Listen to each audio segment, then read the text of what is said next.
সবচেয়ে কঠিন সত্য হলো, আমরা বেশিরভাগ মানুষ যাকে খুব ভালোবাসি সে মানুষটা বড় আবেগহীন এবং কম সহানুভূতি সম্পন্ন হয়।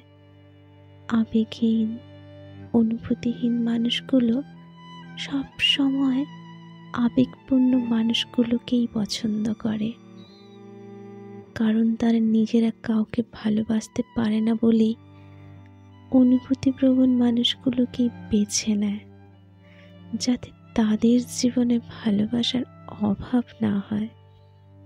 তাদের জীবনে দুঃখ নেই, কষ্ট নেই, আনন্দ বেদনা নেই। স্বার্থপরের মতো তারাই ভালো থাকতে পারে দিনের শেষে, তাই না বন্ধুরা?